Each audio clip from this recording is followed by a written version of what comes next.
Indiana Jones. Iconic. And I was a kid. I grew up. I saw those movies that came out before I was born, I'm pretty sure. But it was cool. And to me, it was just normal. It was an idea that already existed. Isn't that crazy? You know, think about this sometimes. These tropes and these characters and these heroes, I grew up with them just being in existence, as many of you did. Like Indiana Jones. The idea of a guy wearing a leather jacket with a tie and what kind of, is that a fedora and a whip? To me, that was just a normal character thing. And then there were parodies and there were homages in various media. But to the people who saw Indiana Jones for the first time when the movie first came out, it was unique. It was original. Quote, Indiana Jones and the Dial of Destiny trailer makes a mockery of title hero, seems to forget events of Raiders of the Lost Ark and The Last Crusade. Here we go. Everyone's calling to get woke, go broke. Because behind the scenes scuttlebutt is that test viewings of the film are apocalyptically bad. People hate the movie. However, the director is saying there haven't been any test screenings. I don't know who to trust. This is Disney. They mutilated Star Wars and burned it to the ground. And they're doing the same thing here with Indiana Jones. I'm not surprised. Now, I'd be a little bit more outraged if Kingdom of the Crystal Skull didn't actually happen, because it did. And it's like, bro, this dude, Harrison Ford, he's awesome, but he is very old. They keep trying to do this stuff. Man, this trailer, it came out, I don't know if you guys saw it, but it breaks my heart. Because Indiana Jones is cool. And now they're just trying to relive, and it just doesn't work. So the big thing, I guess, is they've got a new female character. Shia LaBeouf is gone. He was supposed to take over the franchise, and they were like, uh-oh, that dude went crazy, I guess. So now they have this woman who's taking over, and it's just massive cringe. I don't know. Maybe the movie will end up being good, but based on who's running Disney right now, it's probably going to be bad. And to be completely honest, everything under the Disney umbrella seems to be just crumbling. The Marvel Cinematic Universe, there's a really funny meme about it where it's like, I used to really like the Marvel movies. Now I just kind of watch it passively to keep up, and they're not that good. Yeah. Ant-Man and the Wasp: Quantumania, I'm really excited for. I like the trailer, but it could just be it. That's how they get you. Okay, these trailer companies. We got three trailers I'll tell you about. Guardians of the Galaxy 3. They used the song In the Meantime by Space Hog. They've got modern electronic sounds added to it, some ambience, some ambient effects and reverb. Looks really good. We'll see. I think James Gunn does a good job. And then you have what was the other one I was going to say? There's that Quantumania, right? And they use Goodbye Yellow Brick Road. Same thing. These trailers are amazing. They give you this sense of awe and wonder, and you just don't know. But then you watch the movie, and the example that I'll give you is Wonder Woman 1984. They used, I think, what was it, Blue Monday? The trailer was amazing. The music and everything, and then the movie sucked. So here we go. Fortunately for them, I suppose, they don't have to worry about letting us down, because the trailer for Indiana Jones and the Dial of Destiny also is not that good. Just doesn't work, guys. Let's read the story from Bounding Into Comics. They say, in yet another example that Disney holds no respect for the legacy of the numerous IPs they've assimilated over the years, the first trailer for Indiana Jones and the Dial of Destiny seems to suggest the world's most famous archaeologist has forgotten his own past adventures. Okay. Released on December 1st, the trailer opens with a montage of the title's hero, Harrison Ford, his life in the years since Kingdom of the Crystal Skull. Oh, heavens. Among shots of Jones teaching, exploring a river-filled cave, and riding a motorcycle in pursuit of a departing plane, the familiar voice of the returning Salah, John Rhys Davies, begins to reminisce. I miss the desert and waking up every morning wondering what wonderful adventure the new day will bring us. Those days have come and gone, the tired explorer replies to his old friend. Perhaps, Salah replies. Perhaps not. Ooh. As Jones turns to Salah, intrigued by his open-ended suggestion, the trailer cuts to present, among other, you see how that works? Another montage of clips, which begins by presenting audiences with glimpses at such forthcoming events as Jones fighting a Nazi atop a train, ostensibly in a flashback, Helena, Phoebe Waller-Bridge, in a rooftop pursuit, and the heroes discovering the eponymous Dial of Destiny. Ooh, my. From there, The montage moves to tease a number of the film's action set pieces, including the aforementioned train top fight, a horseback chase through a parade, and it looks like the horseback riding itself is CGI, which is just crazy. Like, dude's too old to even ride a horse. Come on, man. You know what they're probably doing? They're just having an actor, and then they're deep faking his face. It's crazy because deep fake technology has gotten really good, but this still looks fake. Like, you can still tell it's deep fake. Suppose one day we won't be able to tell, and we'll be fine with it, I guess. They say horseback riding and the exploration of ancient ruins by Jones and Helena, ostensibly in an effort to distract viewers from the nonsensical advice offered by Jones over the footage. I don't believe in magic, but a few times in my life I've seen things, says the hero to an unknown individual, presumably Helena, given the inflection of hope in his words. Things I can't explain. And I've come to believe it's not so much what you believe, it's how hard you believe it. Wait, what? Ostensibly, given that this film is being advertised as a sequel, these words are being uttered by the same man who lived through the first 3 films. It's just because they don't know. They don't get it. It's crazy that fans get it better than they do. At a certain point, you have to say, the dude will believe in something. At this point in his life, Jones has been presented with physical, objective proof of the existence of both the Christian God, courtesy of the literal wrath of God in Raiders of the Lost Ark, as well as the spirit of a Templar knight and the effects of the actual Holy Grail in the Last Crusade, and the Hindu god Shiva as seen as in his evoking of the deity's name to heat up the Shiva Linga stones during the climax of the Temple of Doom. And to the last point, it should be noted that he was able to evoke Shiva's name without even really believing in the deity. It was a Hail Mary throw. Despite all of that, he's like, I don't believe in magic. He's even witnessed alien technology. As such, it's a stretch of bullwhip proportions from Disney to suggest that Jones would even entertain the possibility that something as abstract as magic existed in a world where such belief systems were provably true. And in all honesty, given the time period and the sheer awesomeness of the proof of his existence he has seen, Jones would likely be in a Christian church every Sunday. I'd certainly think so. Not only that, but thanks to his aforementioned outing in Mayapur fighting against the Thug-E cult, Jones has also seen that strength of conviction is not enough to actualize one's own belief. Otherwise, Mola Ram may have emerged from their fight the victor rather than the crocodile snack. Finally, as a version of John Williams' original The Raiders March composition, known colloquially as the Indiana Jones theme, crescendos in conclusion to the montage, Disney closed out the trailer with an attempt at subverting audience expectations. Meeting with a number of shady figures in a Middle Eastern restaurant, Jones suddenly jumps back from the table in an attempt to intimidate his opponents, begins to crack his whip in their direction. Following a declaration of, "Get back," from the archaeologist, the crowd responds to his threats by drawing their own individual firearms and taking aim at Jones. Shocked by the number of barrels he now finds himself staring down, Jones ends this inversion of Raiders of the Lost Ark's infamous duel by ducking down under the table as the crowd opens fire. We get it. Y'all remember that famous scene here in Raiders of the Lost Ark where the guy's doing the sword and then he just pulls out his gun and shoots? That was apparently ad-libbed. I guess or improved because he didn't say anything. In the original, they were like, the guy's going to swing the sword and then Indy's going to fight him. And then Harrison Ford was like, why didn't you just shoot him? And they're like, oh, that's actually really funny. So the guy's going, yeah. And then he just pulls out his gun and shoots him and then turns around like nothing happened. Think about how brutal movies used to be. Indiana Jones straight kills a dude just like that. It's crazy. He's like, that is what made this guy, tough and badass. Let's point out what this scene is. I'm just going to say it. He's cracking the whip, yelling, "Get back," not trying to hurt anybody. They all pull out their guns and keep shooting forward after he ducks instead of pointing their weapons down. It is stupid. Come on. Look, let's go back to the original scene and talk about why these things are fun. Also, Han Solo shot first. Remember that?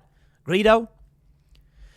The reason why these movies are fun is that Indiana Jones is shown to be like, he'll kill somebody. He's not going to sit around and wait around. He just bang and kills him. Shoots the guy. Well, presumably killing him.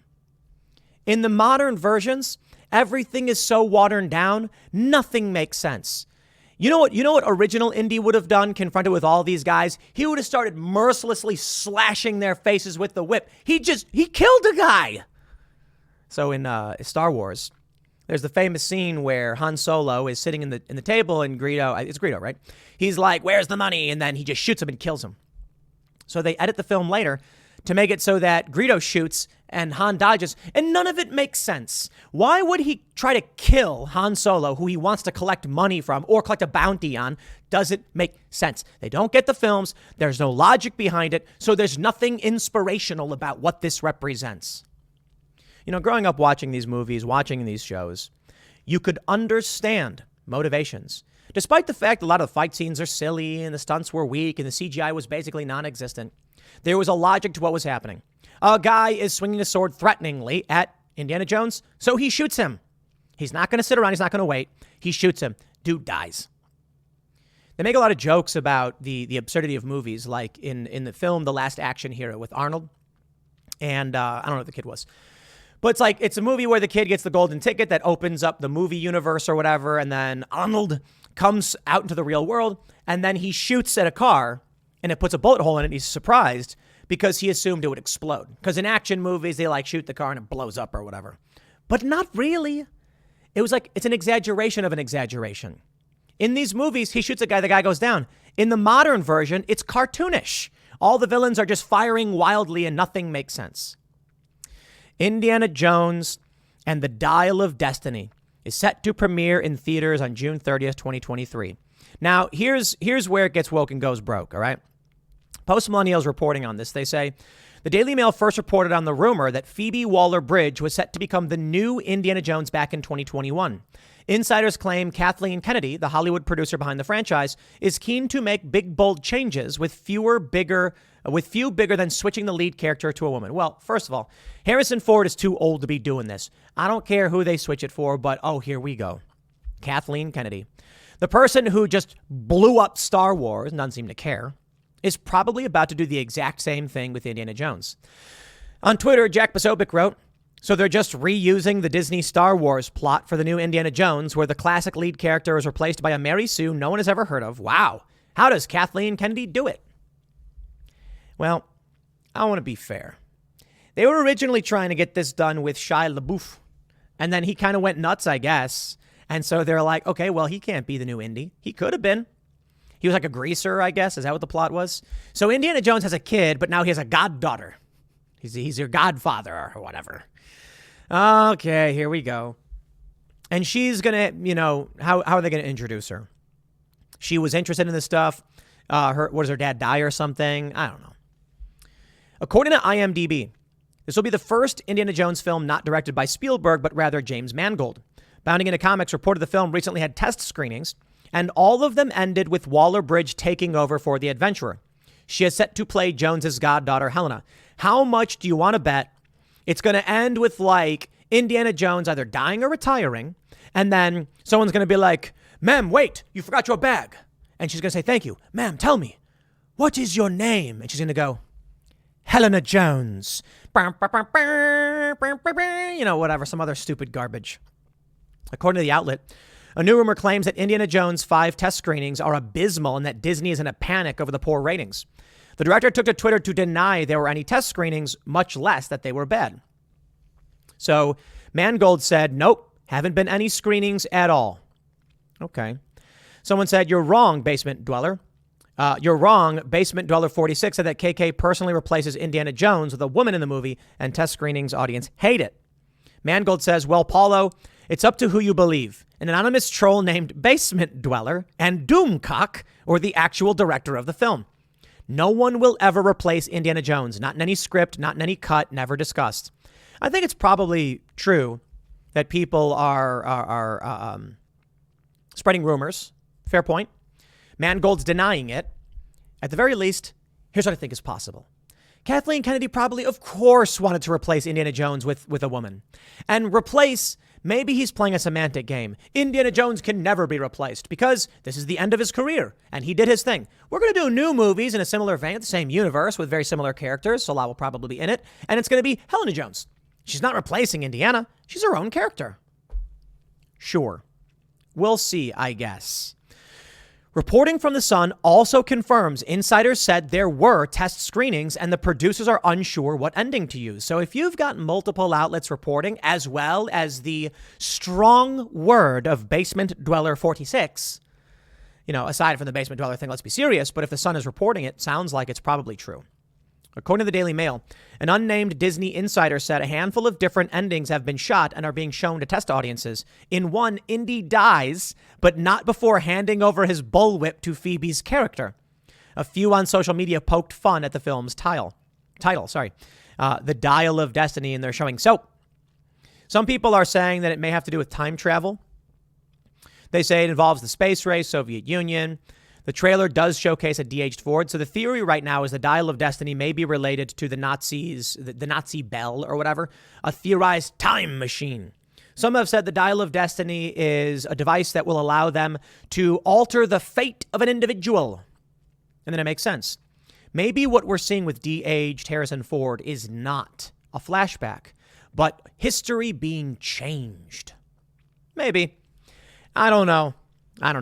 They say while the new trailer mostly serves as a teaser for the film, clips can be seen of the main character as well as Phoebe Waller-Bridge and Salah, played by John Rhys-Davies.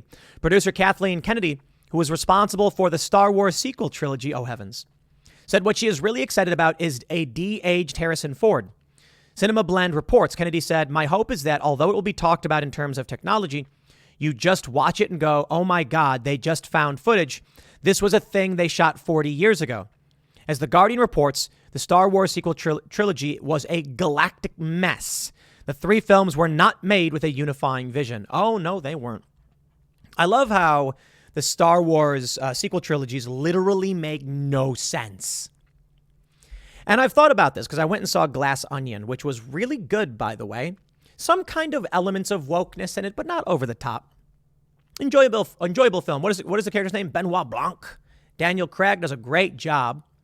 I thought it was really, really fun and entertaining. It's cool how they did the film, how they sequenced it. I like it. But Rian Johnson, who made Glass Onion, did a good job with that. Who did a good job with Knives Out? Who did a good job with a bunch of movies, to be honest. Utterly destroyed Star Wars. And I wonder if he did it on purpose, because in Star Wars, The Last Jedi, the one he did, which was just so bad. My favorite scene is when they're in the ship and the plasma blasts are arcing in space. Like, what is this? It's like, makes no sense. What is it, like molten metal? Why is it arcing? Is it magnetized? I don't know. Anyway, in that film, you have Kylo Ren say the past is dead, like let it die, or whatever he says, kill the past, destroy it if you have to, something like that. Let the past die, destroy it if you have to. I can't remember the exact quote. And I kind of feel like that's what Rian Johnson was trying to tell all of us. And I respect it. Knives Out, original IP, very enjoyable. Politics done right. The woke aunt with the based uncle and they're arguing with each other. Then you have Glass Onion. Some elements are in there, but it's not really all that much. It's just it's a fun film. And then he just bombs Star Wars. Maybe what he's saying is stop rehashing old stuff. We had Indiana Jones. It was fun. Come up with something new. They don't want to risk the money, so this is what you get. Just bring Indy back. Taking an archaeologist in a leather jacket with a whip is fun and exciting. Make a new character. How about archaeologist? How about a race car driver? And because you got Fast and the Furious, race car driver has to race across Russia, which is massive. And there's a let's just say Russian intelligence is trying to stop him because he's working on a new technology. You can talk about Indiana Jones in the films that he was in and what the plots are. And then I'm not going to pretend to be a great writer or anything like that. I'm just making a point. The Holy Grail. So Indiana Jones and his dad, they want to find the Holy Grail. That's not a complicated plot. You make an interesting character, you make it fun. You take something like that, you make it fun. I like Stargate SG-1. They took myths and religion and they turned it into sci-fi. And then they explained elements of the story exploring that. I thought it was really, really interesting. How about we do something like that? You take an existing myth, but as a seed, and then you expand upon a modern iteration of what could be accomplished by it. In this instance, with Indiana Jones, I think it's actually a relatively simple idea. An archaeologist, he finds the Ark of the Covenant. He finds the Holy Grail. The Crystal Skull, a lot of people complained about like aliens. No, but the Crystal Skull was a thing. Granted, probably a hoax, but they took something and then they expanded upon it. How about right now you say, we've done that. We shouldn't just keep doing that. I like how they used a frumpy face of Waller-Bridge, by the way. But how about you come up with something new? How about a journalist? Oh, I guess people don't like journalists these days, but a real one who's reporting on conspiracy. And what you do then is you take real conspiracy theories, you make them seem more plausible, you break them down to their elements, and then you make a movie series about a journalist, not a fighter, but he's a journalist. He does get into some fights, and it could be very much like this. And then it's like the Men in Black, and it's a journalist exposing a secret organization. Like, you've got Mission Impossible. You could make the elements, the character like traits that people liked about Indy and do something like that. I guess people don't like journalists, so maybe it's a bad idea. Anyway, man, the reason why I talk about this stuff, because our culture is stagnant. It's been stagnant. And we need something new. Now, I'm trying to make it, I guess, with your support over at timcast.com. That's what we're doing. But this is it, you know? They're just going to keep rehashing the same stuff, and they're probably going to butcher it, so. We'll see, man. I don't want to be a downer on all this stuff, but I don't have faith in Kathleen Kennedy or Disney. I'll leave it there. Next segment's coming up at 4 p.m. over at youtube.com/Timcast. Thanks for hanging out, and I'll see you all then.